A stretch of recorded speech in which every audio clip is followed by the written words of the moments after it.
सुहासिनी जी दिल्ली से। राधे राधे। महाराज जी राधे राधे, आपके चरणों में कोटि कोटि प्रणाम।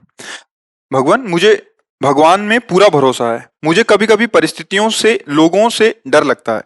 लोगों की बोली हुई बातों को मैं अपने मन में से निकाल नहीं पाती। इस वजह से मन में विचारों की एक चैन सी बनी रहती है, जिसके कारण मन बहुत घबराता है और बहुत दुख पाता है। तो मैं इस अवस्था में कैसे विजय इसमें प्राप्त क्या करूं? है कि विवेक की कमी है। जो मन हमें बांधता है ना, ये कल्पनात्मक भी बांध सकता है, बिना किसी व्यक्ति वस्तु स्थान के भी। ये बिना किसी के भी ये भय की रचना कर सकता है अंदर ही अंदर। ये बिना किसी बात के भी बात रचना कर सकता। अगर ऐसा हो गया तो फिर तो जीना मुश्किल हो जाएगा। फिर क्या वो मतलब आपको ऐसे विषाद में पैदा कर देगा जहां कोई अवसर नहीं विषाद का, वहां भी विषाद करा देगा, क्योंकि विवेक नहीं है। अगर विवेक है तो फट से काट देगा। जहां वो चैन बनाना चाहेगा ना, फट से काट देगा। अगर ऐसा होगा तो भगवान है ना, वो रक्षा करेंगे। अगर ये नष्ट हो गया तो दूसरी व्यवस्था करेंगे। अनंत ब्रह्मांडों की रक्षा करते हैं हमारे सर्व समर्थ भगवान है, वो तुरंत काट लेगा। अब इतना आश्रय है नहीं, सत्संग का अभी रंग चढ़ा नहीं, तो विवेक रूपी कैंची सही है नहीं, तो काट नहीं पाती। अगर विवेक एक क्षण में कट जाएगा। कोई कोई घंटा में काट पाता है, कोई दिन में, कोई जीवन भर बनाए रखता है। ये वही आदमी है जिसने मुझे गाली दिया था, जीवन भर बनाए रखता है, और कोई एक सेकंड में काट दिया। ना ना, इसका कोई दोष नहीं है। मेरे किसी अवगुणों का सुधार करने के लिए, पाप का नाश करने के लिए भगवान इसे प्रेरित करके गालियां दिला रहे हैं। मंगल भवन है, जो कर रहे हैं अच्छा है प्रभु, निकल। विवेक ने क्या किया? और अगर विवेक नहीं, हमने तो कुछ बिगाड़ना नहीं था, इसने गाली दिया। कभी तो अवसर आएगा जब मिलोगे जिंदगी में, तो तुमने 10 दिए ना, 100 देंगे तुम्हें। अब वो पकड़े बैठा हुआ है। अब विवेक है तो एक सेकंड में काट दिया। तो ये जो चिंतन है, ये तभी सुधरेगा जब भगवत चिंतन हो। इसीलिए हम कह रहे हैं, सबको अगर सुख की चाह है तो नाम जप करो, दूसरा उपाय कोई नहीं है। ये तुम्हारे किसी के आशीर्वाद से, फल फूल देने से, जंतुर मंतुर बांधने से कुछ नहीं। राधा राधा राधा राधा, अच्छे आचरण करो। कोई भी तुम्हारे साथ जो प्रतिकूल व्यवहार कर रहा है तो भगवान देख रहा है। जहां तक हो तहां तक अपनी बुद्धि से उससे बचने का उपाय करो। नहीं है तो ऐसे हो जाओ, हे भगवान आप देख लो, हम तो असमर्थ हैं, तो बहुत समर्थ हैं, वो सब देख लेंगे। भय क्यों करना है? अगर हम भय करते रहेंगे तो इसका मतलब भगवान का आश्रय नहीं है। भगवान के आश्रित में निर्भयता बढ़ती है। क्या हम अकेले जा रहे हैं, अगर कोई मिला मारा तो वही भगवान है ना, हमारी रक्षा कर लेंगे। और निश्चित आपने विश्वास किया है, भगवान रक्षा कर लेंगे। अगर कोई भारी से भारी समस्या है, तो भगवान के लिए कोई समस्या है क्या? तो बस अगर भगवान का आपने आश्रय नहीं लिया तो सब समस्या ही समस्या है। जिसको हम पति कहते हैं, प्राण प्रिय कहते हैं, वो ऐसी परिस्थितियों में उसकी बुद्धि हो जाती है कि अपने परिवार को जहर दे देता है। ऐसी परिस्थिति प्रकट हो जाती है कि जो प्रिय से प्रियजन है वो संबंध विच्छेद कर लेते हैं। जिनके सहारे हमने जीवन काटने की कोशिश की, वही हमें छोड़ देते हैं। ये क्या है? फिर भय ही तो है ना। अगर भगवान का आश्रय, सामने भगवान का भाव करो, तो अगर ऐसी स्थिति भी आएगी तो आपने भगवान को पकड़ा है। जैसे मीरा जी के पति राणा जी का शरीर पूरा हुआ, उनसे कहा आप अपना सुहाग उजाड़ो। नहीं, हमने इनके लिए सुहाग भरा ही नहीं था, ये तो श्री कृष्ण के लिए था। हमारे गिरधर अविनाशी, इसलिए मेरा सुहाग अविनाश। बस तो कोई, अब बिना भगवान के आश्रय, मेरी जो हृदय की बात और संतों की बात और शास्त्रों की बात, बिना भगवान के किसी को स्वप्न में भी सुख नहीं मिल सकता, पक्का समझ लो। अब चाहे आप उसे स्वीकार करें या ना स्वीकार करें, इसमें आप स्वतंत्र हो। भगवान ने भी आपको स्वतंत्र इस विषय में किया है। अगर आप स्वीकार करो तो ठीक है, ना स्वीकार करो तो दूसरा भी भाग है, वो तो स्वीकार करना ही होगा। अधर्म आचरण करोगे उसका दंड मिलेगा आपको, यहाँ से लोग परलोक सब मिले, वो तो स्वीकार करने की जरूरत नहीं, तो मिलेगा ही। अगर इधर स्वीकार कर लिया तो वो नष्ट हो जाएगा और तुम्हें आनंद की प्राप्ति होगी। बस ये बात समझना है। उमेश जी दुबई से। महाराज जी आपके चरणों में दंडवत प्रणाम। महाराज जी, निर्मल मन से भजन होगा अथवा भजन करने से मन निर्मल होगा? मन की मलिनता को पहले समझो, किसे कहते हैं। मन का मल क्या है, पता चला है तुम्हें अभी तक? भाई, निर्मल और मलिन तभी तो आप उस विषय को जान सकते हो। पहले मल को जानो ना। ये होने पर मलिन कहा जाता है, और ये ना हो तो उसे निर्मल कहा जाता है। किसे जानते हो आप? मल किसे समझते हो? जो मन में विकार है। हाँ ठीक है। जो देह भाव से युक्त होकर मन इंद्रियों के साथ भोगों में विचरण करता है, इसे मलिनता कहते हैं। अगर वही धर्मयुक्त विचरण करे और नाम जप शुरू करो तो फिर जपते जपते ये विकार नष्ट हो जाएंगे और मन इच्छा रहित हो जाएगा, संकल्प रहित हो जाएगा। संकल्प रहित मन को ही निर्मल मन कहते हैं। जिसके मन में कोई भी भोग की चाह नहीं है उसे निर्मल मन कहते हैं। और भोगों की मान प्रतिष्ठा बड़ाई आदि आदि आदि ये सब चाह जितनी है प्राकृतिक, ये सब मल है, क्योंकि ये है नहीं। और इसमें हम सत्यत्व भाव करके तो असत को स्वीकार करना ही मल है। वही बार बार हमारे को प्रभु के समीप होने पर भी ढके हुए दूरी महसूस करवा रहा है। बार बार जन्म, बार बार मरण, बार बार बंधन। ये काम, क्रोध, लोभ, मोह, मद, मत्सर, ये सब मल के अंतर्गत आता है। इनसे रहित होने की सामर्थ्य नाम जप से प्राप्त होती है। तो हम लोग तो सब फंसे हुए हैं शरीर भाव में। तो जब हम खूब नाम जप करें तो धीरे धीरे धीरे धीरे हमारी बुद्धि पवित्र होगी। पर इन दोनों के पहले स्वीकार करना होगा कि मैं प्रभु का हूं। ये सबसे पहले बात स्वीकार करनी होगी। अगर ये स्वीकार नहीं किया तो सब कुछ करते हुए भी निर्मलता आनी असंभव है, क्योंकि उसमें सकामता बनती रहेगी। जब मैं शरीर हूं और मेरे संबंधी हैं तो साधन नाम का होगा और साध्य संसार होगा, भोग सामग्री, धन, सुख, निरोगता आदि आदि आदि। तो फिर मन मलिन ही रहा, उसे निर्मल मन नहीं कहते। जब निर्मल मन उसे कहते हैं केवल सत्य वस्तु, सच्चिदानंद प्रभु की प्राप्ति की केवल चाह, सब चाहे खत्म हो गई। अब वो निर्मल जनमन सो मोहि पावा, मोहि कपट छल छिद्र न भावा। बस ये है, फिर वो मन निर्मल हो जाता है। मैं प्रभु का हूं जैसा भी हूं, और खूब नाम जप, और जो निषेध किया गया है उसे ना करे तो धीरे धीरे मन हमारा शांत हो जाएगा, निर्मल हो जाएगा। तो जैसे निर्मल जल हो और हलचल रहित हो तो उसके नीचे की वस्तु दिखाई देती है ना, ऐसे ही मन के तह में जो विराजमान तत्व है वो आत्म तत्व, वो भगवान है।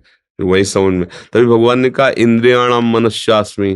तो जैसे जल गंदा हो और चंचल हो तो उसकी तह में जो वस्तु विराजमान वो हमें समझ में नहीं आती है। तो ऐसे ही मन निर्मल हो जाने पर फिर किसी को कहने की जरूरत नहीं, वही परमात्मा साक्षात्कार उसे हो जाता है।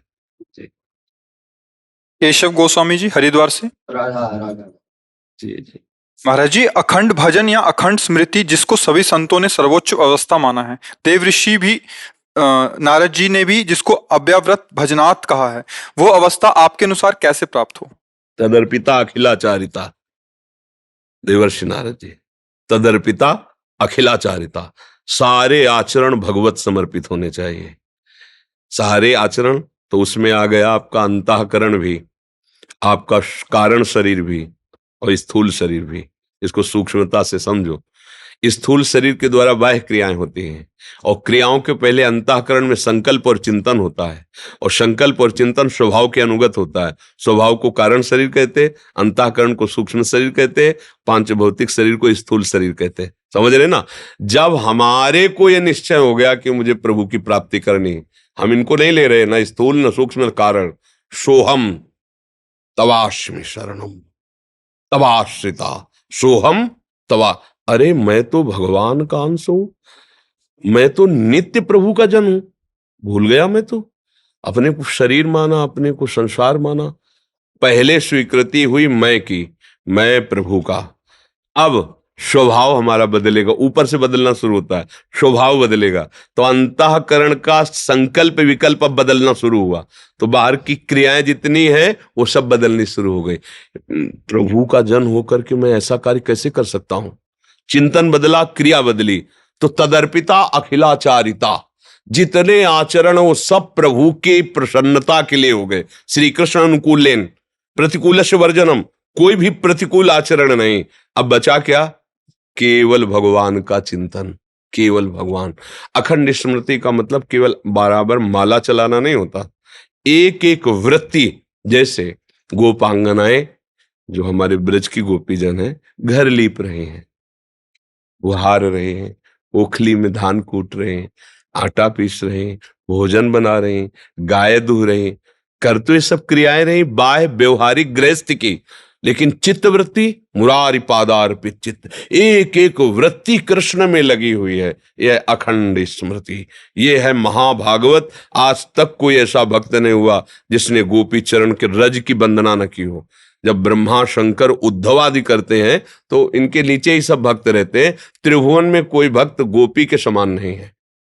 भीष्म पितामह जी का जब भीष्म स्तव अंतिम समय, तब वो प्रभु से प्रार्थना कर रहे हैं, हे गोपी वल्लभ, जो आपने गोपी जनों को सुख प्रेम प्रदान किया, अब अंतिम समय है, मेरी बुद्धि कुंवारी रही, आज तक किसी का वरण नहीं किया आपके सिवा, आप इस मेरी बुद्धि रूपी कन्या का वरण कीजिए। और मतलब अंतिम समय गोपी जनों का स्मरण कर रहे, नारद आदि उद्धव आदि ये सब गोपी चरण वंदना करते हैं। ऐसा अनुराग, एक एक वृत्ति कृष्ण में, और केवल कृष्ण के लिए सारी चेष्टाएं हो रही।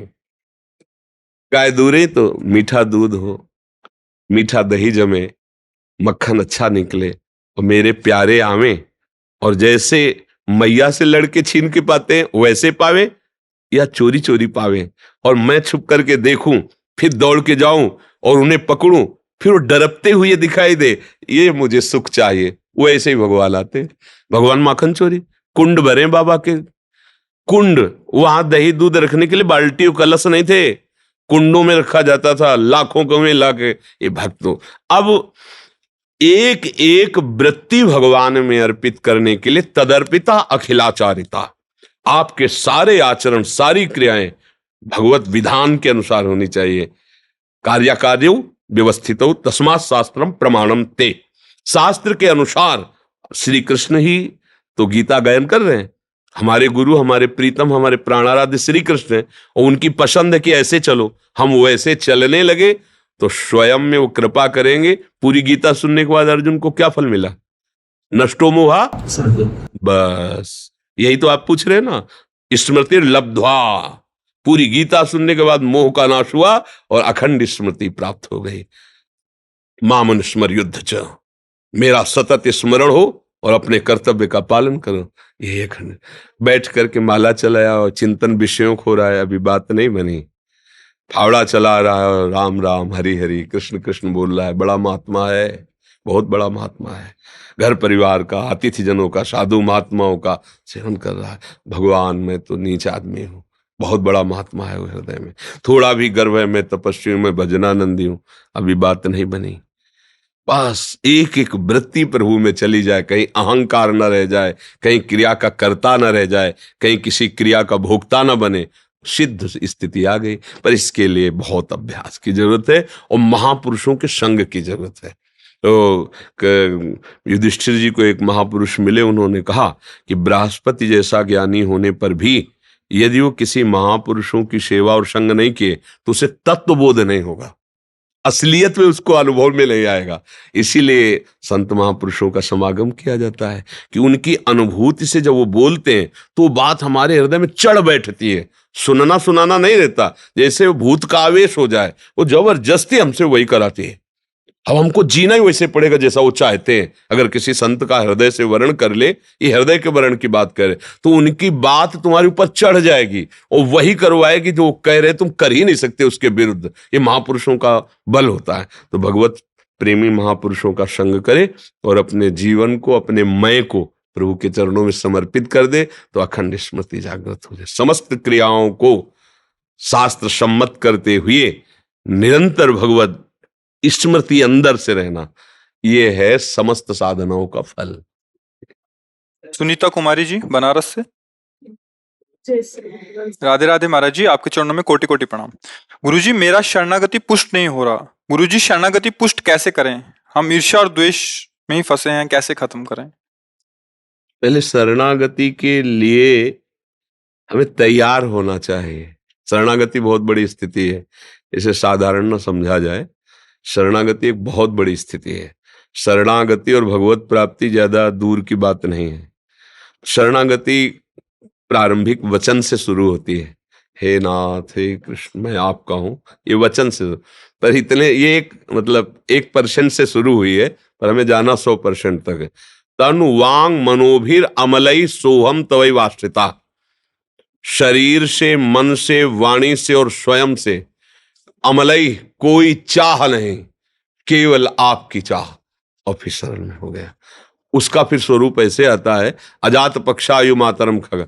जैसे जिस बच्चे के पंख नहीं निकले, घोंसले में बैठा है, अब वो कुछ कर नहीं सकता, केवल बाट जो होता है अपनी मां की, वही मुंह में जल लाएगी, उसके डालेगी, वही दाना डाले। यह है शरणागति का असली स्वरूप। अजात पक्षायु, केवल प्रभु की चिंतन में एकदम एक कोई दूसरा, उस बच्चे में दूसरा कुछ नहीं।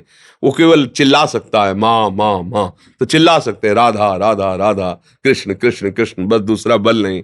अभी क्या है, ईर्ष्या द्वेष काम क्रोध मोह मद मत्सर। तो अभी शरीर मैं हूं और भोग सामग्री मेरी है और भोक्ता मैं हूं। और अगर हम शरणागति लेते हैं तो भगवान इसकी सुरक्षा करें और बढ़ावें, मेरी भोग सामग्री बढ़ावें, मेरे शरीर और भोग सामग्री की सुरक्षा करें। तो जय हो आपकी नाथ, क्योंकि मैं आपकी शरण में हूं। ऐसा है ना, इसे शरणागति का अभी स्वरूप ले कहते। ये अभी साधन भगवान को मान लिया और साध्य विषय मान लिए। जब साधन और साध्य दोनों भगवान हो जाएंगे, तो जब बहुकाल करी सत्संगा तबै होए सब संसद। दो प्रकार का सत्संग वर्णन किया गया। एक जो विषयों में आसक्त जीव है उसके लिए है कि जब बहुकाल करी सत्संगा तबै होए सब संशय। और एक है जिसने निश्चय कर लिया है, भले भी सही रहा है, निश्चय कर लिया कि अब इस जन्म में मुझे भगवत प्राप्ति शीघ्र से शीघ्र करनी है, तो फिर ये तात स्वर्ग अपवर्ग सुख धरी तुलाए कंग तुलनताए सकल मिल जो सुख लव सत्संग। किसी महापुरुष का मिलन हुआ, तत्काल शब्द गया अंदर और आग पैदा कर दी।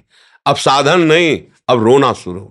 बिन रोए किन पाइया प्रेम प्यारा मीत, रुदु सुशरम राजन कृष्ण दर्शन लाल। वो अब वो बहुकाल सत्संग की जरूरत उसको नहीं है। अब वो तो अंदर से आग पैदा हो गई, जैसे चिंगारी थी और थोड़ा पेट्रोलियम उसमें पड़ गया, भम्म से एकदम शुरू हो गए। तो अपने को पहले नाम जप और गलत आचरणों से बचने का पहला काम करना चाहिए। शरणागति की तैयारी है ये, कि हमको कोई गंदा काम का परिचय बताने की जरूरत नहीं। सबके हृदय में भगवान बैठे, सबको पता है ये नहीं करना चाहिए।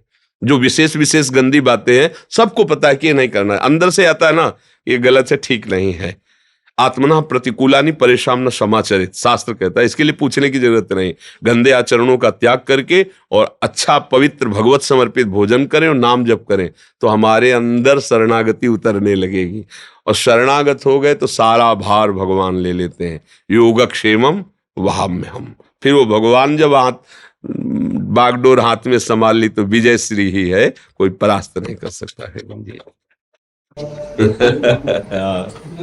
बाबा डंडो, हम तो खाली 2 मिनट को, खाली 2 मिनट के काज। बाबा डंडो, आज मैया को बहुत मन, मैया बोली आज मैं मिल के आऊंगी। बड़ी कृपा है सखी की, भाई बड़ी कृपा बाबा की हमारी श्री जी की नित्य सहचरी है। नित्य सखी। आज बाबा बहुत मन जी बोली मैं मिल के आऊंगी बाबा थे। क्योंकि बाबा तेरे घर के हैं। हाँ, बहुत कृपा रहे, बहुत कृपा रहे। हम सदैव यही अनुभव किया है, हमारी महारानी जो की सखी हमारा पोषण कर रही ना। 10 वर्ष जो है, जब बाबा जी तो रोज ठाकुर जी थे, राधा रानी थे, यही प्रार्थना करें आपका स्वास्थ्य ठीक हो। हाँ, बस इन्हीं सबकी कृपा से चल रहे। तो दोनों किडनी खराब, कैसे जीवन चलता है। और बस श्री जी का प्रताप ऐसा है, उन्हीं के प्रताप से चल रहा है। हमारे बस का तो कुछ है ही नहीं है। और आप सबका प्यार, ऐसी स्थितियां थी। आप तो सब ब्रजवासी जन हो, ऐसी स्थिति थी। अब जैसे पेट किडनी खराब तो दांत, अब दांत उखड़े, अब कैसे खाएं। अब मांगने जाओ तो सूखी रोटी ब्रजवासियों को मिलती, तो आज मैया का कुछ मिला और 1-2 रोटी तो मिली है। अरे तुम बैठो, मिस्सी में पीस के सब दाल और सब मिला के या चीनी दूध मिला के रोटी, ऐसे जैसे बच्चे को पकाया जाता है ना। ये ब्रजवासी जल भगवत पार्षद जल है, इन्हीं की कृपा से। और ये जो आज आप देख रहे हो, देखो ये कोई साधना का फल नहीं है। आप जैसे मतलब होता है ना कि तपस्या और साधना का, साधना एक अलग चीज होती है, कृपा एक अलग चीज होती है। साधना एक सीमित रुपया है और कृपा गोदनामा है।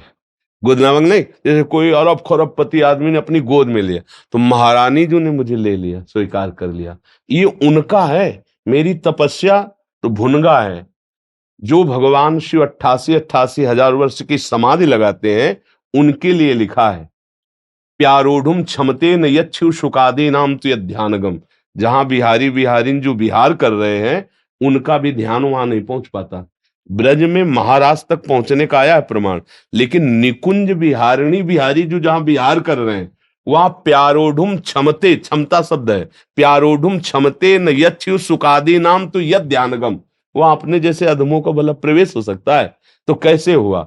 श्री जी ने कृपा करके स्वीकार कर लिया। बाबा जी तो श्री जी से बस यही प्रार्थना करें, मेरे बाबा स्वस्थ रहे। हाँ, तो इन्हीं के आशीर्वाद से ही चल रहे, इन्हीं के आशीर्वाद से चल रहे। बाबा जाको बहुत मन हुआ, जाको मन खुश हो गया बाबा जाने की। मैं बाबा के खाली, हमने बाहर भी गई, हम सिर्फ 2 मिनट बाबा को माधुपुरी देंगे और तुरंत वापस चले जाएंगे।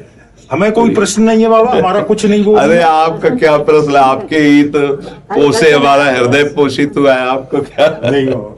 बड़ी चलो भैया, चलो बाबा की बात करेंगे।